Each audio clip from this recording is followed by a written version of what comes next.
안녕하세요. 저는 17학번 건설환경공학과 이종혁입니다. 일단 너무 감사드립니다. 현재 제가 학부 인턴을 하고 있는 Hydrology Eco Climate Lab에서 이제 근무 중이신 선배님도 많은 도움을 주셨고, 그리고 이 수업을 열어주신 교수님과 조교님께 모두 감사하다는 말씀 드리고 싶습니다. 사실 단순히 이미지 분류를 하는 프로젝트를 할 수도 있었는데, 제가 이 사회혁신을 주제로 하는 프로젝트를 고른 이유가 있습니다. 왜냐하면 저희 과가 건설환경공학과, 즉 토목공학과인데 사람들에게 이미지가 그렇게 좋지 않다고 느꼈기 때문입니다. 그래서 저희 토목 분야도 많은 사람들에게 많은 효용을 줄 수 있는 분야이다 라는 것을 알리고 싶었고, 다행히도 이 프로젝트가 잘 진행이 되어서 너무 기분이 좋습니다. 인공지능과 같은 분야로 사회혁신을 이루기 위해서는 정제되고 양질의 데이터가 풍부하게 있어야 된다고 생각이 들었습니다. 혁신이라는 게 굉장히 이루기 어렵다고 생각할 수 있긴 하지만, 또 막상 해보니까 그렇게 어렵지만은 않다고 느껴졌거든요.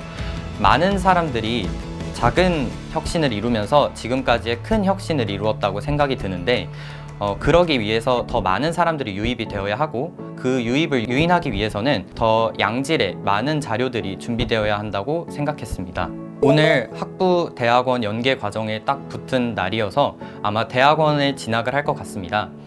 전문성을 더 잘 갈고 닦은 뒤에 기후위기 모니터링을 더 잘 진행할 수 있는 연구를 하여 이 사회의 양의 외부성을 더 늘리고 싶습니다. 교수님이 굉장히 친절하게 잘 가르쳐 주실 뿐더러 본인의 의욕만 있으면 다양한 프로젝트를 하는데 충분히 뒷받침을 해줄 수 있는 그런 환경이 조성되어 있기 때문에, 평소에 인공지능에 관심이 있었는데 본인의 의지로 할 수 없었거나 다양한 자료가 필요하다 하시는 분들은 이 과목을 수강하시면 좋을 것 같습니다. 기후위기가 극심해지고 주된 관심사로 떠오르고 있는 지금, 기후위기 예측 예방 연구를 진행한 후 기후 난민을 미리 파악하고 그에 걸맞는 수문학적 정책을 내는 데 도움을 주거나 그에 뒷받침될 수 있는 근거를 제시하는 데 도움을 주고 싶습니다. 고등교육 혁신원 화이팅! 사회혁신 역량 교과목 화이팅! 안녕하십니까. 이번에 제가 진행한 프로젝트는 유입량 예측을 통한 기후위기 재난 예방입니다. 우리는 알고 있습니다.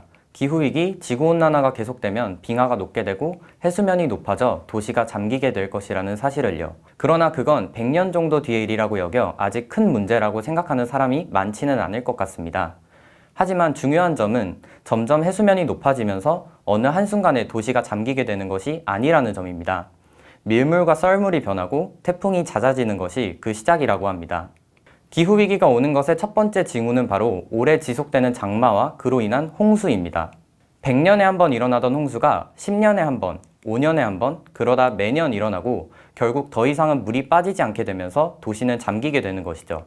다음 그림은 그린피스가 미국의 기후변화 연구기관인 클라이밋 센트럴의 데이터를 입수해 분석한 결과, 한반도에서는 2030년 해수면 상승과 태풍이 유발하는 대홍수로 인해 국토의 5%가 물에 잠기고 332만 명이 침수 피해를 입는 것으로 예측했습니다. 점점 잦아지는 이 홍수를 대비하기 위해 댐에 들어오는 유입량을 예측하는 것은 굉장히 중요한 일입니다. 따라서 저는 이번 프로젝트에서 레이더의 반사도 자료를 통해 댐의 유입량을 예측해 보기로 하였습니다. 먼저 한강의 상류인 소양강을 선정하여 유역을 산정하였고, 계산의 용이를 위해 직사각형 모양으로 이미지 크기를 선정하였습니다. 레이더 자료를 얻기 위해 기상자료 개방 포털을 들어가 기상청에 자료 신청을 한 뒤 2018년에 시간 단위의 레이더 빈 파일을 받을 수 있었습니다. 모든 빈 파일을 PNG로 변환하고 앞서 정했던 소양강 유역의 위 경도대로 자릅니다. 이때 레이더 자료는 공면인 지구를 찍은 것이므로 평면으로 투영하는 과정에서 존재하는 왜곡을 반영하여 잘라주어야 합니다. 다음은 유입량 자료입니다. 유입량은 수자원공사가 운영하는 홈페이지에서 소양강댐 유입량 자료를 다운받을 수 있었습니다. 이 유입량 자료를 아까 잘랐던 레이더 사진과 함께 이미지 폴더에 업로드하여 인풋 자료 준비를 완료하게 됩니다. 준비된 레이더 사진을 다음과 같은 모델에 넣어 타겟 값은 유입량으로 하는 모델을 훈련시켰습니다. 모델의 자세한 구조는 다음과 같습니다. 훈련의 결과는 다음과 같았습니다. 로스는 꾸준히 주는 데에 반해 예측값은 0만을 내놓았습니다. 제대로 훈련이 되지 않았다는 의미인데요. 그렇다면 왜 예측값을 0만 내놓을까요? 그 이유는 여러 가지가 있을 것 같습니다. 먼저 인풋 데이터의 양이 1년 자료로는 부족했던 것 같습니다. 유입량은 여름의 3분의 2를 차지하는 데 반해 이 계절성을 1년 가지고는 학습하기에 매우 어려웠다는 판단입니다. 다음은 이포크 수의 부족입니다. 아직 로스가 안정적으로 하락하고 있는 것으로 보아 더 늘린다면 성능이 좋아질 것으로 예상됩니다. 개인적으로 더 진행을 해보고 싶었지만 데이터가 너무 크고 많아서 이포크 100을 돌리는 데에도 반나절이 걸렸기에 그 이상을 돌리기에는 너무 힘들었습니다. 다음은 모델의 단순함입니다. 레이어가 더 필요했을 수도 있었다는 생각이 들었습니다. 다음으로는 레이더의 반사도 자료만으로는 학습이 어려웠을 수도 있습니다. 다른 자료로 보충을 해준다면 유입량이 제대로 예측될 것이라고 예상됩니다. 현실적으로 제가 할 수 있는 보완점을 생각해 보았는데 추가적인 기간에 대한 레이더 자료를 구하기에는 매우 어려웠기에 취득이 쉬운 강수와 기온 데이터를 시계열 데이터에 강하다고 알려진 LSTM을 가지고 예측을 해 보았습니다. 사용한 모델은 인코더, 디코더 모델이며 여기에 어텐션 계층을 첨가하였습니다. 인풋 자료가 길다 보니 나중에 기울기 소실이 문제가 되는데 이를 막기 위한 기법입니다. 훈련을 시키고 결과는 다음과 같았습니다. 확실히 이전 CNN 모델보다 학습이 잘 되는 모습을 알 수 있었습니다. 유입량을 예측한 모습을 플롯한 것입니다. 실선이 예측값, 점선이 트루 값을 의미하며 색이 달라지는 기점으로 왼쪽이 훈련, 오른쪽이 테스트 구간입니다. 다만 유입량을 음수로 예측하거나 피크점을 완전히 예측하지는 못한 모습을 보였습니다. CNN은 데이터가 사진으로 들어가게 되니 데이터를 전처리하는 데 노력 투입이 굉장히 높습니다.